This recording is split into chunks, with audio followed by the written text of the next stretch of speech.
Hello, I am Alex Lamb, author of the Roboteer science fiction novels, and you are watching Secrets of the Universe, the thrilling video series in which I attempt to answer every single major question and describe every single important thing, indeed, because that seems what I seem to be doing rather than actually answering questions per se, but that's besides the point, that ever existed in the history of all of the things, every major quandary, every unexplored topic, everything.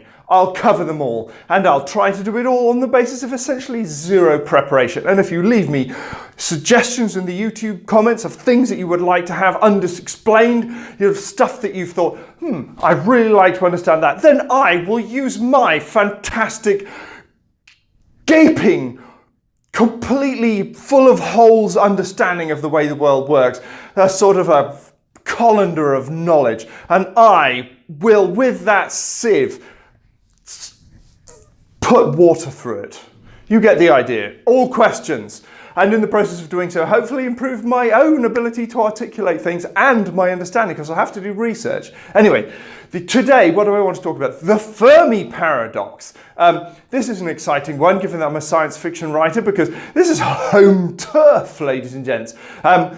All science fiction writers worth their science shoes have to ask themselves something about the Fermi paradox. So what is it? What is the Fermi paradox? Well, the Fermi paradox is essentially posed by Enrico Fermi sometime back in good old 20th century while there was all the fighty things happening. And he asked the question, if there are a possibility that there are aliens in the universe, where are they? Why haven't they come visit yet? Because he was a scientist, he was involved in, mostly particle physics, but also occasionally sort of traveling out and thinking about cosmology and what have you. The point being, there seem to be an awful lot of stars out there in space. The distances between the stars are large, but appear to be surmountable via the use of technology. And yet, we don't seem to be visited by anybody. Indeed, we don't seem to be able to detect any signals from space as of yet. Space seems to be enormously dark and empty. So what the hell is going on? Where are they all? Why is this interesting? Well, because quite frankly, they should be here by now. Is it the case that are aliens treading amongst us? Or is it the case that we're alone in the universe or some such thing? This is major chewy stuff. I feel like this warrants a video. If they can cover it on This American Life, I could cover it here. That's my thought. Anyway, they did briefly cover it on This American Life, but anyway, you get it. So what do I think is going on? Well, I think there are three major, if you like, sort of large-scale explanations we can have. One is that there are lots of aliens and that they are terribly, terribly far away, like really far away. So I think there might be life, simple life, dotted around the universe. So, maybe one in every 100 star systems we look at will have a planet that's got some kind of organic life on it. Wouldn't say that was impossible. Intelligent life, by contrast, I suspect that that's enormously rare for reasons that we might come back to in other videos, to do with things like the particular interesting peculiarities of the human condition and things like our body plan, our size, and the bizarre quality of intelligence in its own right. We'll definitely have to do a video about that. It's a strange thing. It's stranger than it looks. It's not just a natural outgrowth of creatures getting better. That's not it. Anyway, so quite possibly intelligent life.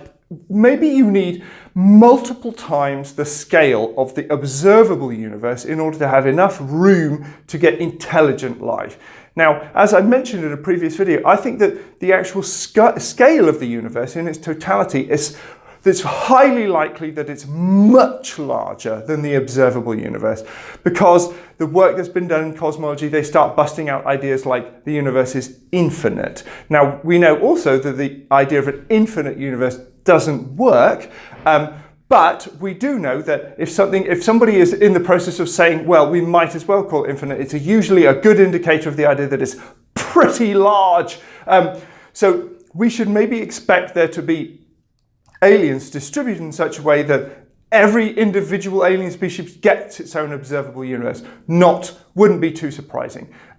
So that's one possibility. Another significantly likely possibility is just that intelligent species are popping up all over the place, and that the lifespan of intelligent species is short, or at least the lifespan during which they would be doing something that was visible or signalable is short.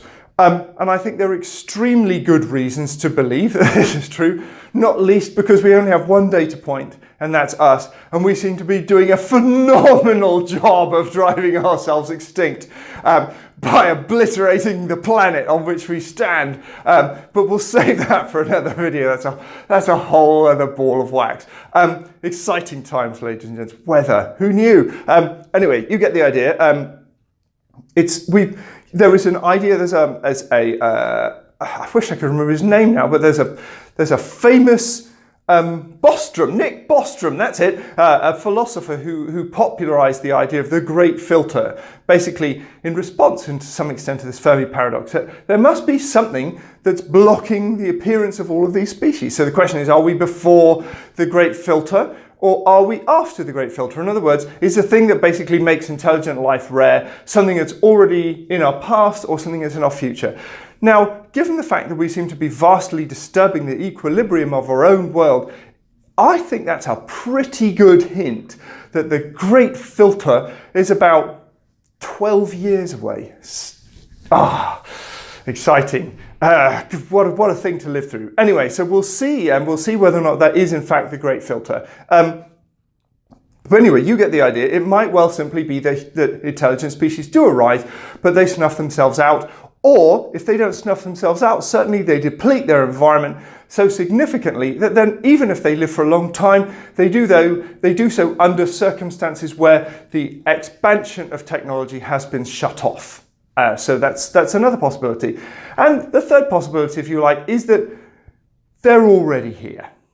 So that's a fun one. Now, what do I mean by they're already here? Do I mean that we're being visited by UFOs? Certainly not.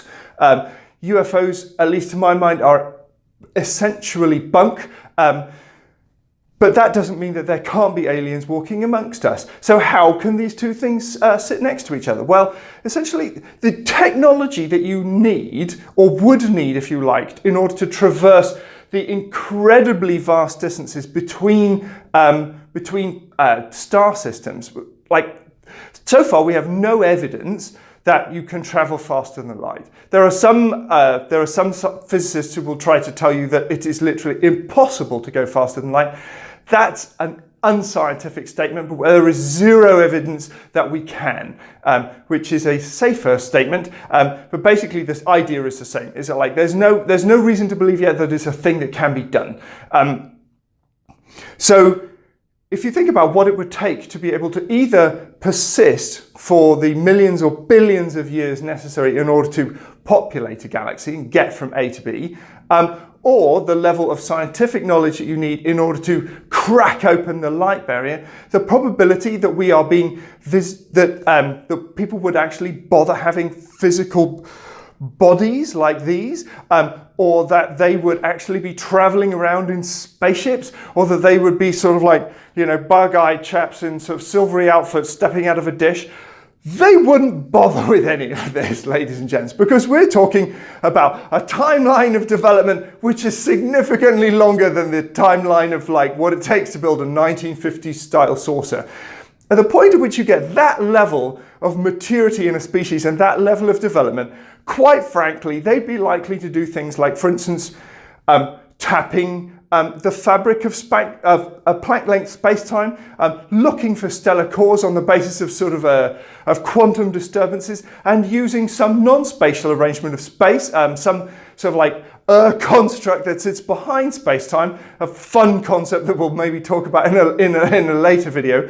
But the idea is they tap a non-spatial factor of the universe and use that to essentially explore, then use non-spatial constructs, essentially little pieces of distorted space-time perhaps, send those out, look what's there hanging out in the solar systems, and then essentially watch, monitor, or edit has desired using that. So would you be able to see them? No. Would you be able to detect that they were there? No. They'd be literally floating on sunbeams, or sort of undetectable, sort of like taking a ride, surfing on lint. That's the kind of level of technology we're talking about here. Or alternatively, simply seeding the entire galaxy with microbes that then give rise to us in the first place. That's a scale. So maybe we are ourselves at some level extended from these aliens. That's a possibility, far more likely than the flying saucer option, but whichever way you look at it, it's certainly mysterious. My personal bet is it's some combination of the above. I personally guess that the amount of room between intelligent species is enormous. But if you've got tremendously advanced technology and you can actually do something like sort of tap the fabric of Planck-length space-time, you don't particularly care. So maybe they're mind-wrenchingly rare, maybe they're watching anyway. And the big one, ladies and gents, is maybe they're short-lived, or maybe the vast majority of them are short-lived, even when they're very, very thinly spread out.